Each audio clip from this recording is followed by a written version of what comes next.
The queen is worth 9 points. She is the most powerful piece on the board, capable of controlling files, ranks, and diagonals simultaneously. Sacrificing her feels like madness.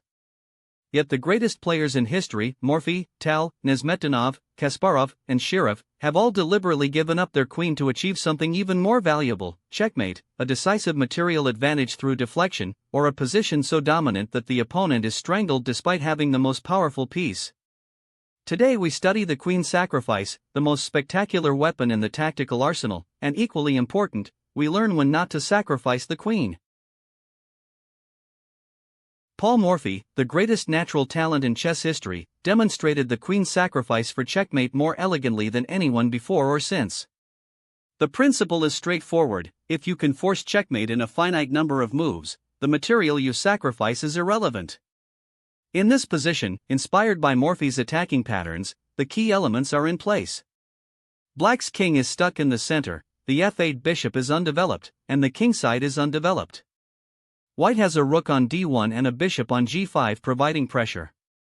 The classic Morphy-style sacrifice involves giving up the queen on d7 or d8 with check, shattering the defense and allowing the rook and bishop to deliver checkmate.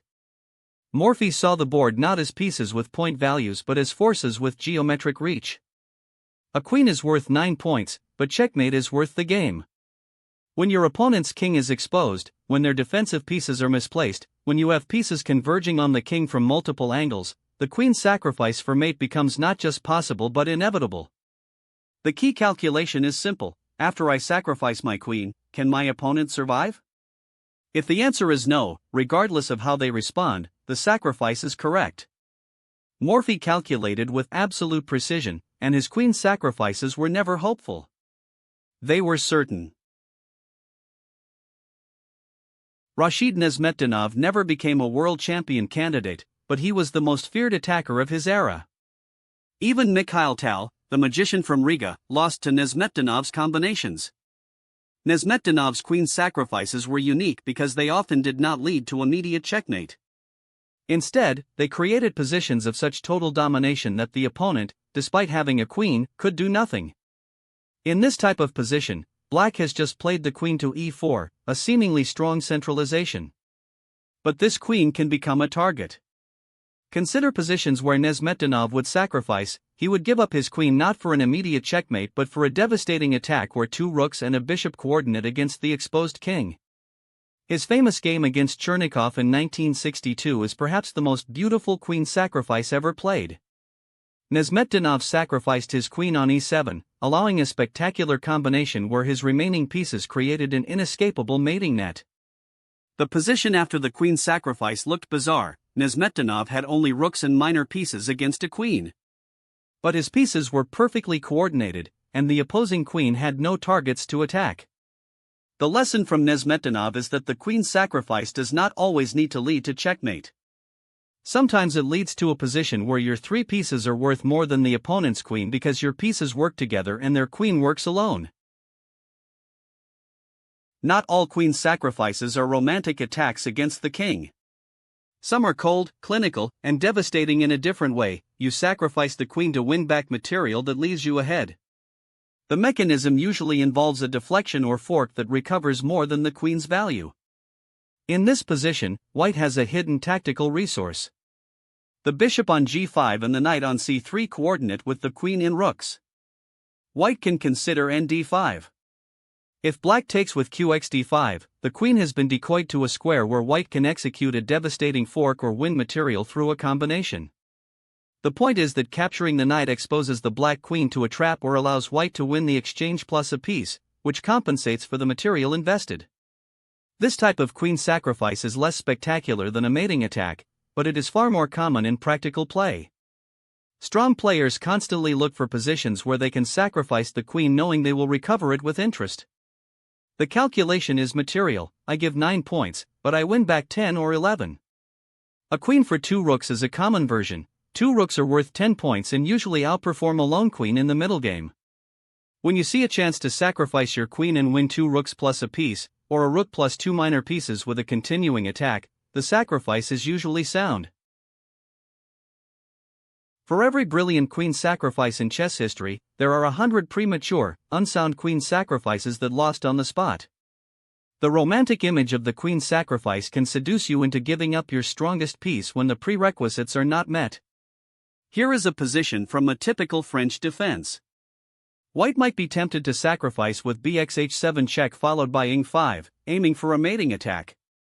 But does the position justify it?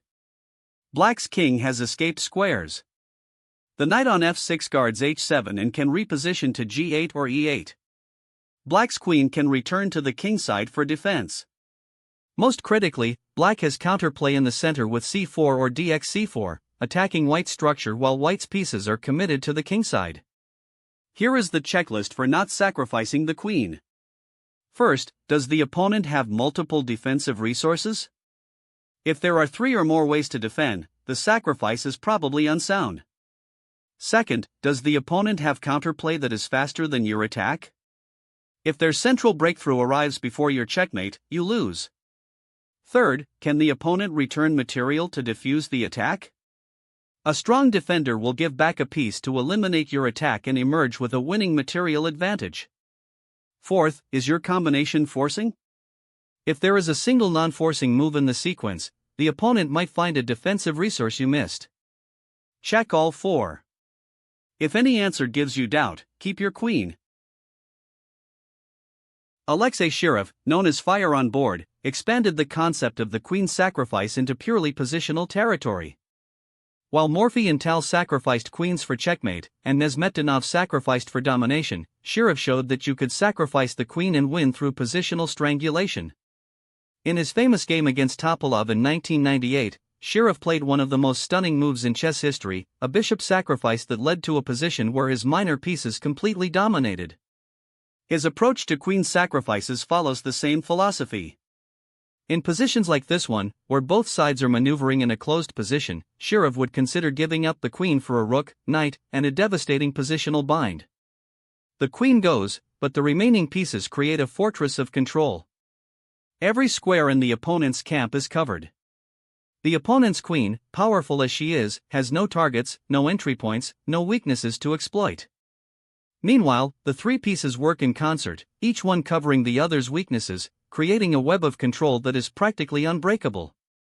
This is the rarest and most sophisticated form of queen sacrifice. It requires not just tactical vision but deep positional understanding.